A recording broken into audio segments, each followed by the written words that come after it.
అందరికీ నమస్కారం. మన చుట్టూ ఉన్న భూమికి మనకు తెలియని కొన్ని రహస్యాలు, కొన్ని కథలుంటాయి. మనకు కనిపించని కొన్ని నియమాలు మన ఆస్తులను ఎలా ఉపయోగించాలో నిశ్శబ్దంగా నిర్దేశిస్తూ ఉంటాయి. ఈరోజు మనం అలాంటి ఒక ఆసక్తికరమైన అదృశ్య హక్కు గురించే మాట్లాడుకోబోతున్నాం. అదే ఈజ్మెంట్. ఒకసారి ఆలోచించండి. చాలా కష్టపడి ఒక మంచి స్థలం కొన్నారు. కాని చుట్టూ వేరేవాళ్ల స్థలాలున్నాయి. మీ స్థలానికి వెళ్లడానికి దారే లేదు. దీన్నే ల్యాండ్ లాక్డ్ ప్రాపర్టీ అంటారు. ఇదో పెద్ద సమస్య కదా. మరి దీనికి పరిష్కారమేంటి? సరిగ్గా ఇక్కడే మన కథలోకి ఈజ్మెంట్ అనే ఒక అద్భుతమైన చట్టపరమైన హక్కు వస్తుంది. సరే, మరి ఈ ఈజ్మెంట్ అనే హక్కు అసలు ఎలా మొదలవుతుంది? దాని కథేంటి? ఇది ఏదో అకస్మాత్తుగా పుట్టుకొచ్చేది కాదు. చట్టపరంగా ఇది ఉనికిలోకి రావటానికి కొన్ని ఖచ్చితమైన మార్గాలున్నాయి. ఆ పునాదులేంటో ఇప్పుడు చూద్దాము. చాలా సింపుల్గా చెప్పాలంటే ఈజ్మెంట్ అనేది భూమితో పాటు వచ్చే ఒక పర్మనెంట్ పర్మిషన్ లెటర్ లాంటిది. ఇక్కడొక విషయం గుర్తుంచుకోవాలి. ఈ హక్కు వ్యక్తికి సంబంధించింది కాదు, నేరుగా భూమికే సంబంధించింది. అంటే ఒక భూమి యజమాని తన ల్యాండును సరిగ్గా వాడుకోవడానికి, పక్కవాళ్ల ల్యాండును వాడుకోవడానికి చట్టం కల్పించిన సౌకర్యమన్నమాట. అంటే ప్రతి ఈజ్మెంట్ కథలో రెండు ముఖ్యమైన పాత్రలుంటాయన్నమాట. ఒకటి ప్రయోజనం పొందే భూమి, దీన్నే డామినెంట్ హెరిటేజ్ అంటారు.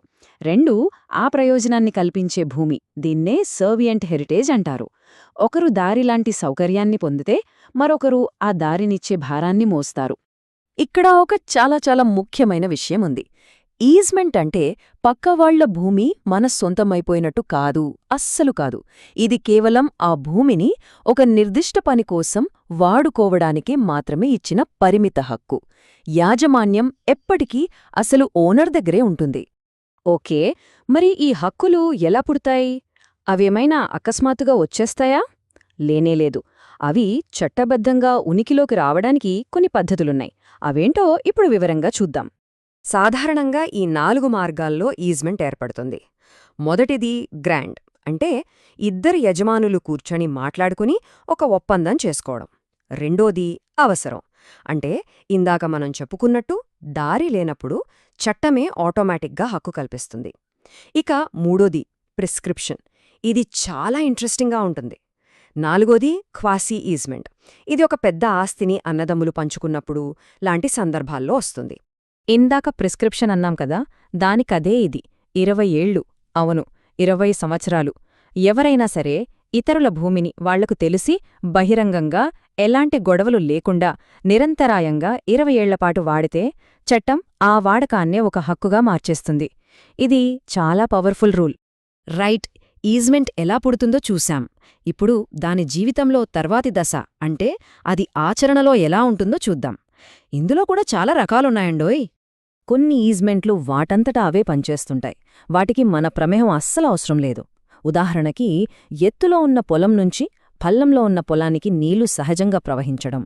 కాని మరికొన్ని అలా కాదు, మనం వాడితేనే అవి ఉనికిలో ఉంటాయి. ఒక నడకదారి ఉందనుకోండి, మనం దానిపై నడిచినప్పుడు మాత్రమే ఆ హక్కును ఉపయోగించుకుంటున్నట్టు లెక్క.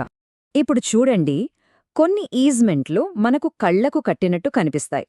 ఒక దారిలాగా లేదా ఒక డ్రైనేజ్ పైప్లాగా. వీటిని అపారెంట్ ఈజ్మెంట్స్ అంటారు. కానీ అసలు మ్యాజిక్ ఏంటంటే కొన్ని అస్సలు కనిపించవు, అదృశ్యంగా ఉంటాయి. ఉదాహరణకు, మన ఇంటికి వచ్చే గాలి, వెలుతురును పక్కవాళ్లు అడ్డుకోకుండా ఉండే హక్కు. అది కనిపించదు కాని ఉంటుంది. ఒక కాన్సెప్ట్ని పూర్తిగా అర్థం చేసుకోవాలంటే దానికి దానిలాగే ఉండి కానీ కాలి దానికి మధ్య తేడా తెలుసుకోవాలి, అవునా? ఇక్కడే మన కథలోకి ఇంకో కొత్త పదం వస్తుంది, ప్రాఫిట్ ఆఫ్ ప్రెండ్రే. ఇది ఫ్రెంచ్ పదం. దీని అర్థం తీసుకునే హక్కు.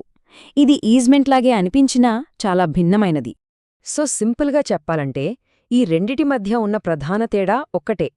ఈజ్మెంట్ అంటే కేవలం భూమిని వాడుకునే హక్కు, కానీ ప్రాఫిట్ ఆఫ్ ప్రెండ్రే అంటే భూమి నుండి ఏదైనా తీసుకునే హక్కు. ఉదాహరణకు, పక్కవాళ్ల చెరువులో చేపలు పట్టడం లేదా వాళ్ల అడవిలో కలప కొట్టుకోవడం. ఈ చిన్న తేడా చాలా ముఖ్యం. సరే, ఈజ్మెంట్ కథలో పుట్టుక చూసాం. దాని జీవితం ఎలా ఉంటుందో చూసాం. మరి దీనికి ముగింపు లేదా? ప్రతి కథకు ముగింపు ఉన్నట్టే దీనిక్కూడా ఉంది. ఒక ఈజ్మెంట్ ఎలా అంతమైపోతుందో ఇప్పుడు చూద్దాం. అవును, ఈ హక్కులు ఎప్పటికీ శాశ్వతం కాదన్నమాట. ఏ అవసరం కోసమైతే ఈ హక్కు పుట్టిందో ఆ అవసరం తీరిపోయినప్పుడు లేదా పరిస్థితులు పూర్తిగా మారిపోయినప్పుడు ఇక ఆ హక్కు కూడా అంతరించిపోతుంది. అంటే సర్వియంట్ హెరిటేజ్కు ఆ భారం నుంచి విముక్తి లభిస్తుంది. ఒక ఈజ్మెంట్ కథ ముగియడానికి చాలా కారణాలుండొచ్చు. ఉదాహరణకి, ఆ 2 భూముల్ని ఒకే వ్యక్తి కొనేస్తే అప్పుడింక హక్కుతో పనేముంది? అలాగే దారి లేదని హక్కు వచ్చింది, కానీ ప్రభుత్వం ఒక పెద్ద రోడ్డు వేసింది. అప్పుడు కూడా ఆ పాత దారి హక్కు రద్దయిపోతుంది. ఇంట్రెస్టింగ్గా, పుట్టడానికి 20 ఏళ్లు పట్టినట్టే 20 ఏళ్లపాటు ఆ హక్కును వాడకపోయినా సరే అది ఆటోమేటిక్గా రద్దయిపోతుంది. సో చూశారుగా, ఈ ఈజ్మెంట్లనేవి మనకు కనిపించని ఒక అదృశ్య శక్తిలాంటివి. మన భూమి హక్కులను, పరిమితులను నిశ్శబ్దంగా శాసిస్తుంటాయి. కొన్నిసార్లు సౌకర్యాన్నిస్తాయి, కొన్నిసార్లు పరిమితులు విధిస్తాయి. అందుకే భూమికి సంబంధించిన వ్యవహారాల్లో వీటి గురించి తెలుసుకోవటమనేది చాలా చాలా ముఖ్యం. ఈరోజు ఈ విషయం తెలుసుకున్నాక ఒక్కసారి మీ చుట్టూ ఉన్న ప్రపంచాన్ని గమనించండి. మనం రోజూ నడిచే దారి, మన ఇంటికి తగిలే గాలి, మన కిటికీలోంచి వచ్చే వెలుతులు, వీటి వెనక ఇలాంటి అదృశ్య హక్కులు, కథలు ఎన్ని ఉన్నాయో కదా. ఒక్కసారి ఆలోచించండి.